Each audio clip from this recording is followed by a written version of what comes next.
कंगना रनौत का एक बयान आया था जिसमें उन्होंने किसान को टारगेट करते हुए कहा था कि दिल्ली में जो धरना प्रदर्शन कर रहे थे किसान, वहां पर लाशें लटकी हुई होती थी, वहां पर लड़कियों का बलात्कार होता था।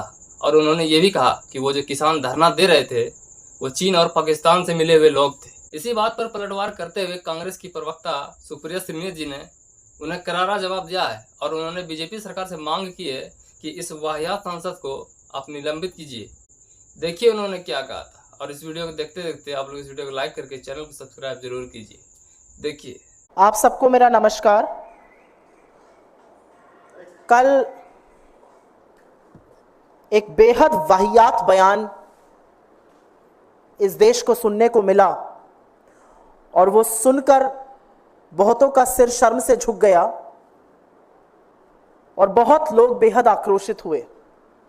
और ये बयान और इस तरह के बयान देने में उनको पारंगत हासिल है, लेकिन अब वो सिर्फ एक फिल्म एक्टर नहीं, भारतीय जनता पार्टी की सांसद हैं, बड़ी चुनी हुई सांसद हैं, बड़ी प्रिय सांसद हैं, हैंडपिक करी गई थी वो शीर्ष नेतृत्व के द्वारा।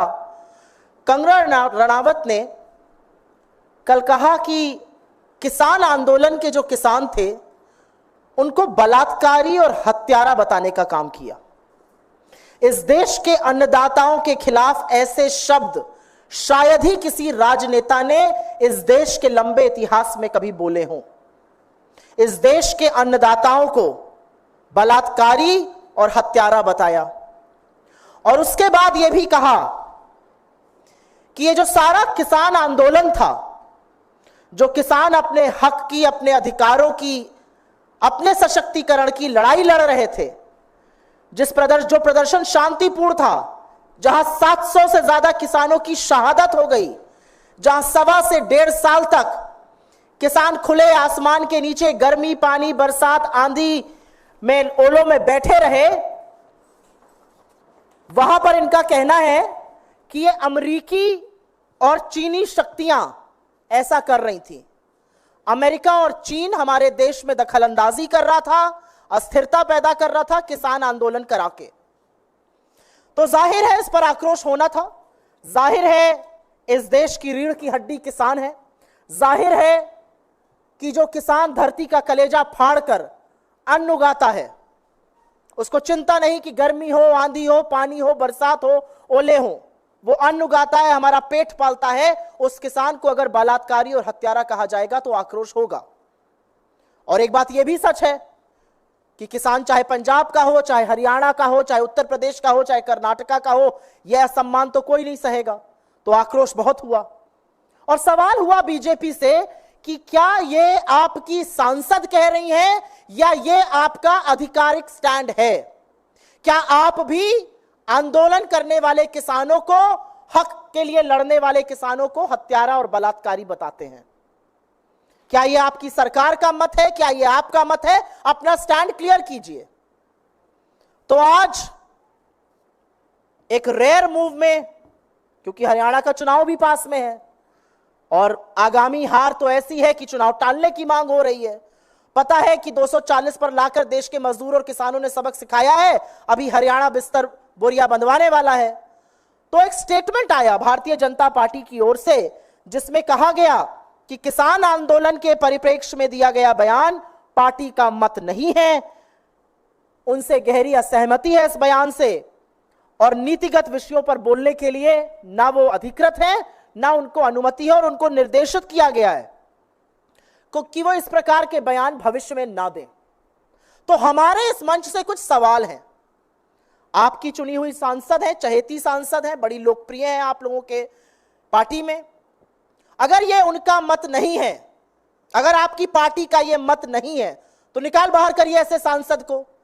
ये मैं हृदय से माफ करने वाली राजनीति अब नहीं चलेगी 2024 में। प्रज्ञा ठाकुर गोडसे की पुजारी को हृदय से माफ नहीं कर पा रहे थे, अब ये हमारा मत कह के पलड़ा झाड़ने हम नहीं देंगे।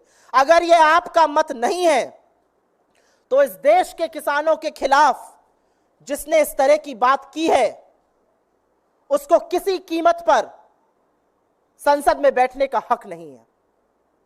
निकाल बाहर कीजिए अपनी पार्टी से, हाथ जोड़ के माफी मंगवाइए किसानों से और अगर ये सब कुछ नहीं कर सकते तो आप खुद माफी मांगिए इस देश के किसानों से।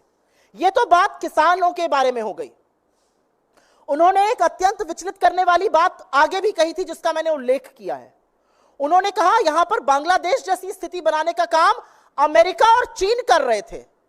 तो हमारा सवाल है कि नरेंद्र मोदी की नाक के नीचे क्या वो इतने कमजोर हैं कि इस देश में अस्थिरता पैदा कर रही है विदेशी शक्तियां? तो इस पर पार्टी तो नहीं बोल सकती है। इस देश के विदेश मंत्रालय को, इस देश के गृह मंत्रालय को इस पर जरूर बयान देना चाहिए, जरूर स्पष्टीकरण करना चाहिए, क्योंकि हम भी परेशान हैं।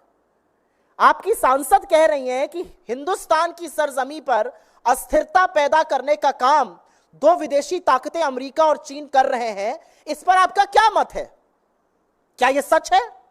अगर सच है तो आपने क्या कदम उठाए हैं? आपने क्यों नहीं इस विषय को साझा किया है? और अगर यह झूठ है तो इसके खिलाफ भी, इसकी मुखालफत करते हुए भी सरकार के मंत्रालयों की तरफ से बयान आना पड़ेगा। यह हल्के में नहीं ली जा सकती है बात। सत्तारूढ़ दल की एक सांसद कह रही है कि अमेरिका और चीन भारत में परिस्थितियां बिगाड़ने की, अशांति पैदा करने की, अस्थिरता पैदा करने की साजिश कर रहे थे। इसका जवाब कौन देगा? और एक बहुत बड़ी बात यह है कि तमाम ऐसे लोग हैं भारतीय जनता पार्टी में जो अपने आप को किसान नेता कहते हैं, वो क्यों चुप बैठे हैं? जो अपने आप को किसानों का हितकारी कहते हैं, अगर ये किसान बलात्कारी और हत्यारे थे तो ये विज्ञान भवन में बार बार मीटिंग क्या करते थे?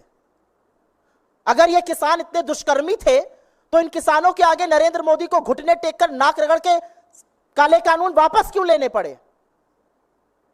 तो हमारा मानना है, और हम इस मंच से फिर से कहेंगे कि सरकार स्पष्टीकरण दे कि जो अस्थिरता पैदा करने की विदेशी शक्तियों द्वारा बात की गई है उसकी क्या सच्चाई है।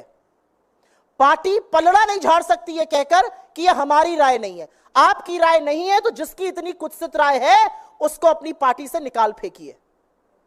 मूल मुद्दा यह है, यह हम आपके सामने आके कहना चाहते थे।